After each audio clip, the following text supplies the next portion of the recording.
Good morning, good morning, good morning. Welcome to another episode of BYTTT. Before you take the trade, we're going to go ahead and get straight to it. I cannot stay too long because I am running a little behind schedule, but I will get back to my regular pace, which is 8 a.m. starting tomorrow. I thought it was today, but unfortunately something popped up. But we will be doing that starting tomorrow. All right. Tomorrow I'll be probably doing it off from the road because I have a couple things I'm gonna be taking care of. But again, I'm still gonna give you the before you take the trade that you know and love. But yeah. So without further ado, let's go ahead and get right to it. So we got NQ. So NQ is doing a lot of very interesting things. Let me go ahead and get rid of these drawings. All right. So it looks like they're trying to get into this imbalance right here. We got a nice little fair value gap that is located, and you can go ahead and put this on your chart, and I do suggest so right around here like a so. Let's see, fair value gap bullish. Yep, that one right there. Right, so that's probably between 21813. Market Dominance just let me know about something else that's happening. Oh yeah, we're pulling back hard. 21813 to about 21951. So we're probably trying to get back to that 22,000. They're working their way there, but you can say nice little rejection here. Is this rejection strong enough to bring us back into the gap that created this whole entire run early May? Very, very, very possible. So we're going to see how the market responds to that. All right, let's go ahead and keep this moving. We got ourselves oil, and you can kind of see we're wedging our price action against this. We have ourselves a solid bump and run. If I go over to the weekly, you can probably see it a little bit better. Nice little wedging action, looking like it wants to go ahead and push back to the upside, but it's getting a little bit of trouble trying to get up there. So let's go ahead and mark this off right here. So this is our micro trend. That is actually really, it's this one. You know, we're breaking the micro trend a little bit. But yeah, this is the micro trend that's putting pressure to the downward trend. So we're going to see how that relatively works going forward. All right, let's go ahead and move over to gold. This is gold. Gold is just trucking and chugging along, going up for more highs. It broke out of the micro downtrend. You can kind of see that there. And if it does not do its job and kind of reverse back up into this area here, we're probably going to go ahead and look for levels below. Let's call it possibly around 22, 21-ish, somewhere around there, for them to kind of go and reload and get some new friends to come help support them on their run to the upside. All right, let's go ahead and keep this party going. Silver, and I said you always chart silver. Look at that. Silver breaks out. What does gold do? Gold breaks out. That's how it kind of works. But it's in the middle of a consolidation. I don't know if it's going to get a little bit of continuation here, but we do have a little bit of market dominance. I would say for the most part, let's see what this would look like. Boom, boom, boom, boom, boom, boom. Let's use regular fibs so I don't confuse y'all. Nice 382 bounce. Probably going to go down to like maybe the 50% before it really bounces. But a nice 382 bounce. Let's see if this can turn it into a bullish day after taking such a position like that. If it does, then we're probably going to put in what looks like a fair value gap, a bullish one right here. Let's see if it does. Maybe. We'll see. All right, that's that. We got ourselves British Pound. The British Pound, it is starting to push up really, really strong. I think this is what's adding to our rally because it's already started its inverse head and shoulder from here to here to here to here. And then we're going to get ourselves a nice little extension. So if this is an inverse head and shoulder, let's look at it from the head to the neck. Put it right there. And that is our measured move for that head and shoulder. And you could see nice little move right there. Now that's interesting. Could it be a head and shoulder where this was the shoulder and that's the neckline?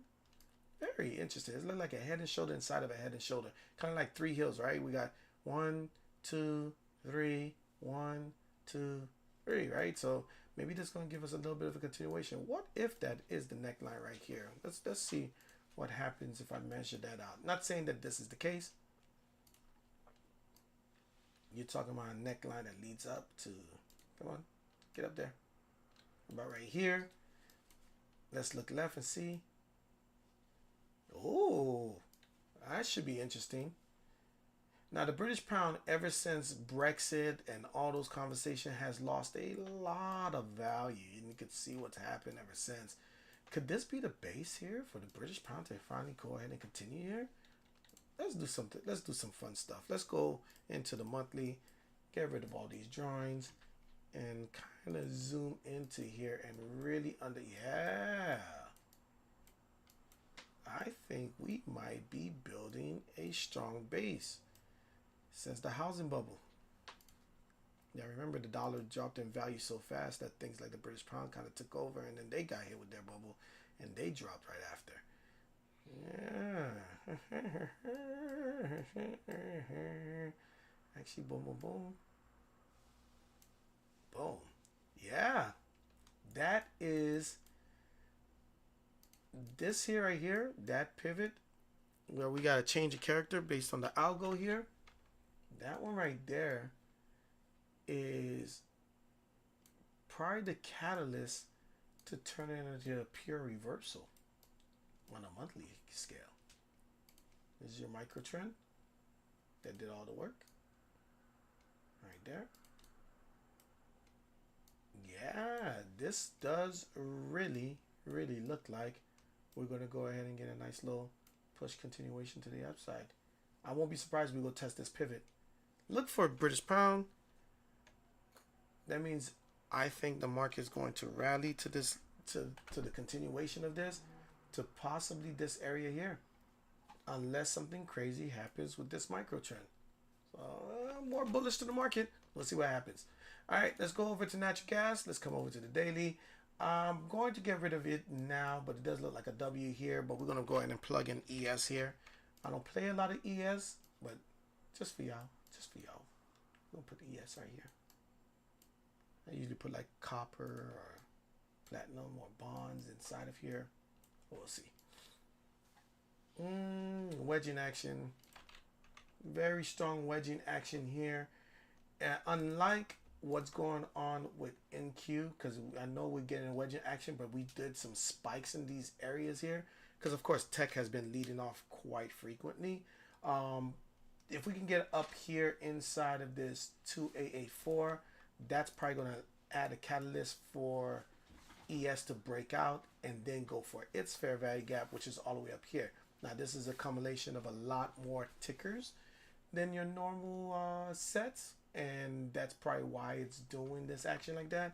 So just keep that in mind. All right, Russell, your no major caps are moving, so the small caps are going to suffer a little bit. Nice little push to the upside, but we already exhausted and in a bear state here. So right now it kind of looks like a bear flag. Kind of does. Nice wedge in action here.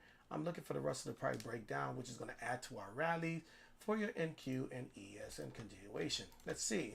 We got ourselves the infamous dollar. This is what it's doing. And the dollar tried to build some strength and get up into this area, but we're making lower lows.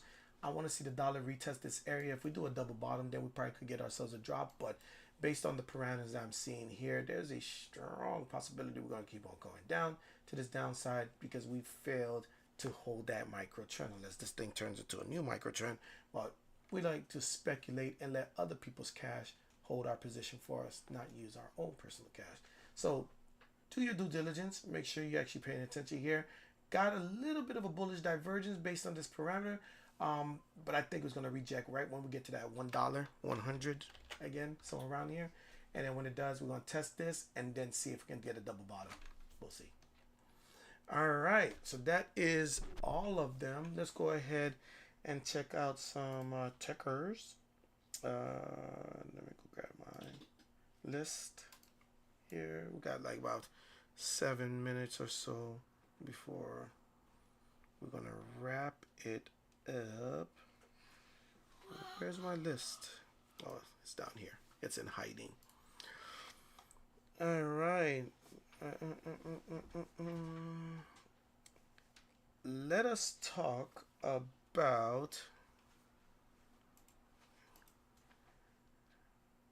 think I'm gonna go with Nike first, but let's be patient. Nike, Amazon, Tesla, and JPM. Nike, Amazon, Tesla, JPM. Okay, so let's go ahead. Let's get this party going.